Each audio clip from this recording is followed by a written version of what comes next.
What's up, everybody? In this video, I'm going to be showing you how to create a two-way sync between your Smartlead account and your Hubspot account. As you can see, we've got a whole bunch of emails here. These were sent from Smartlead, and we can actually reply back to this individual inside Hubspot. It's also going to pop up inside Smartlead like this, and so you can use whichever platform that you want.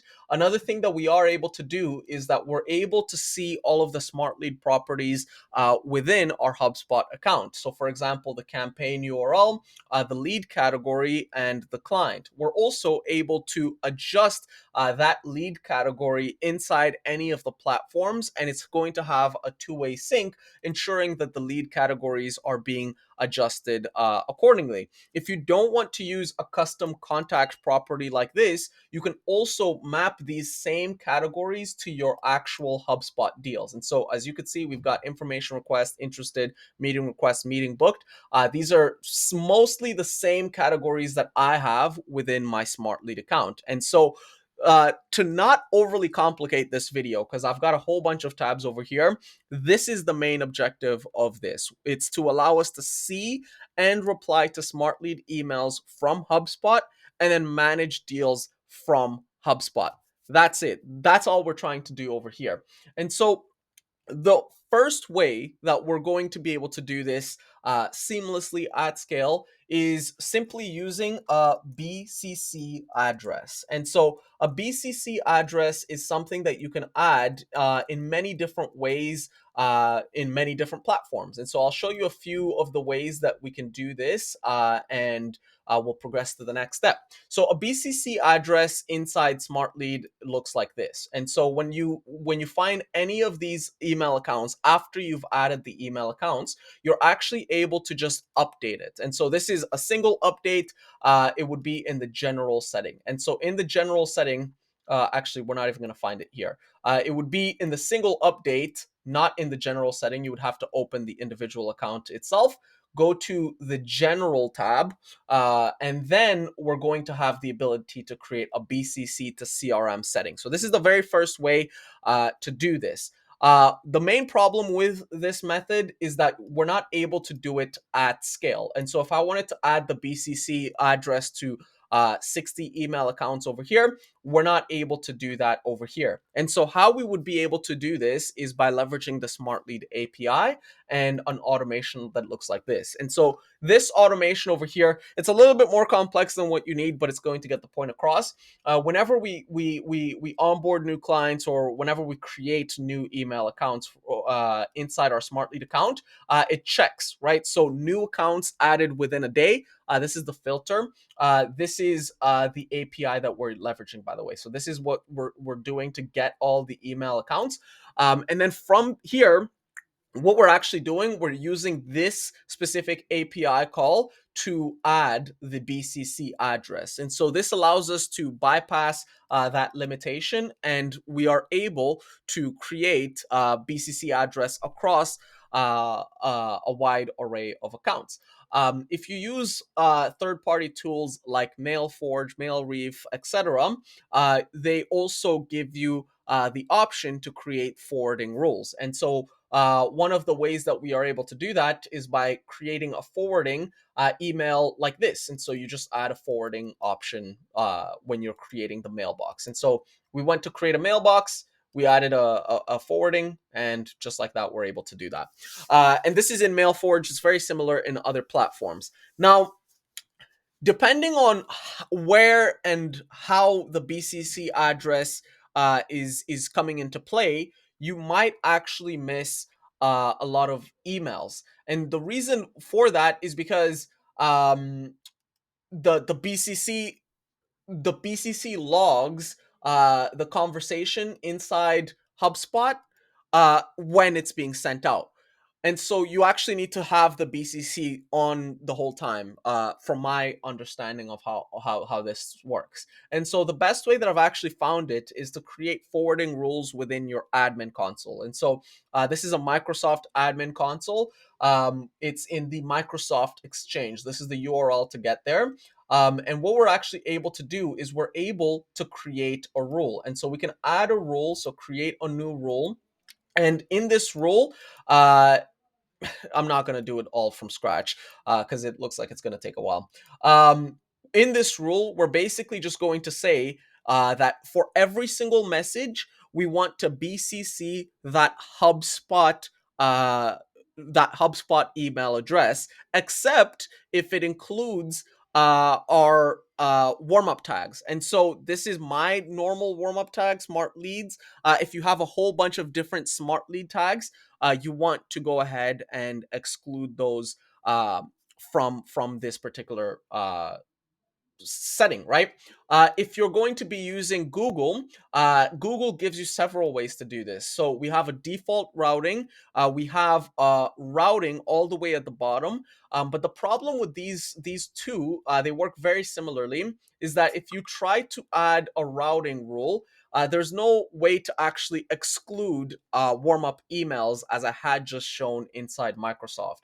And so, how you would actually do this is you would create a compliance setting. And so when we navigate over to the compliance, we're able to add a rule, a compliance rule. So this is what it looks like. We are able to analyze every single email that's being sent in our Google Workspace, regardless of whether it's inbound or outbound. And the reason I like the compliance setting is because we're able to exclude keywords from messing up our CRM. And so if the body does not contain smart leads, then and only then are we going to take action on that specific uh, email record. And so when that's the case, we're going to simply deliver it to our BCC address, which is this one. And so obviously you can see my BCC address over here. And I have mentioned that the BCC address is what allows us to automatically create contacts inside HubSpot. I have mentioned that this is what's showing all of the emails being sent out. And so in order for our HubSpot accounts to remain clean, HubSpot does not let anybody just send these emails over to your BCC address. Otherwise, that would be complete chaos. And so how what you need to actually have is email aliases. And so these email aliases are basically like whitelists. And so these are basically like the only email addresses that are going to be taken into account whenever HubSpot is looking for these BCC communication, right? And so if all you need to do is simply navigate over to your account, general email, you can add a few personal emails. These are going to function the exact same way, but if you don't want to have personal emails, because these ones are going to require you to log in. These ones over here, the email aliases, you can literally have anything, right? So you can have anything at google.com. And so anyone who has anything at google.com can interact with my BCC address. And so when I click save, it's going to add the email alias. And as you can see, an email alias allows emails to be sent outside of HubSpot to be associated with your user. That's all it's doing. And so now, once we've got all of this information, the next thing we need to do is simply manage our deals from HubSpot. And this is also super, super simple. There's two ways we can do that. The first way is, as I had mentioned, simply having the lead categories. And so these lead categories over here, matching them with our smart lead categories. And so you can do it like that, or you can have your deal pipeline match your smart lead categories. And so it's up to you, whichever way fits you. That's the way we got to go. Now the best part about all of this is that you are actually able to download all of these automations completely for free at afonto.com/automation. So if you navigate over to the website, you are able to look for HubSpot record. And so, sorry, HubSpot automations. And so when you search HubSpot, there's a whole bunch of them. All of them are useful. The main ones we're going to leverage is the HubSpot two-way sync. And then the other one is sync Smartlead and HubSpot properties. And so this one is going to sync the categories, we'll go ahead and download it. And then the other one, this is going to have a two-way sync between HubSpot to Smartlead, Smartlead to HubSpot. So actually, I don't even know why I'm downloading them, because we don't need to download them. We already have them. And so let's go to my make account and let me show you how all of these work. And so we'll do HubSpot. And so we've got the categories two-way sync, and then we've got the campaigns. Okay, so Hub's categories. Let's go to this one first. So what this one's doing is it's basically adding our smart lead categories inside HubSpot. Now, you don't need this automation to do this. You really don't. The only reason why someone might use this is if they're changing their categories often, or if they just want to mess around with the automation. The other thing that this automation does help us do, though, is it helps us get the IDs. And so one way or another, you are going to need to use the automation to get the IDs for your custom categories. But to actually like add them via the API with all of this, you don't really need it. All you need is just this one over here, which is get lead categories. So this URL endpoint with the API key, it's going to give you your categories that you can then add to HubSpot. So that's the lead category portion. And so the next thing we can do is the clients section. So this is the clients HubSpot two-way sync. And so what this allows us to do is it allows us to add our clients to the contact property, deal property, and company property. And so this is actually something worth doing because it's dynamic, right? So your clients are always changing. And so that is going to stay in sync with your Smart Lead 1. And just to show it again, the client would be a drop down field like this. So I should not open that. Anyways, it's just a drop down field like that. Now that we have the categories, we are then able to do updates. And so I think I called it HubSpot updates. So when category is updated inside Smartlead, we search for the contacts and then update the field inside HubSpot. So this is a super simple automation, and it would actually be the reverse inside our HubSpot account. But again, when we go back to afonto.com/automations, and we go to that specific one, which is HubSpot two-way sync, there's instructions, like comprehensive instructions on how to do it. So HubSpot two-way sync, lead category. And one of the things that it does mention is if you are using uh, uh, if you are using a starter plan or free plan inside HubSpot, you might need to use a dev app. If you're not using that, you can actually use the workflows. But if you are going to use a dev app, this is all of the setup instructions on how to create a developer account inside HubSpot and then leverage the webhooks to have that two-way sync. Now, one thing that I will point out is what happens when you're sending these category changes back and forth. And so, for example, you update the lead category inside Smart Lead, and then it updates it inside HubSpot.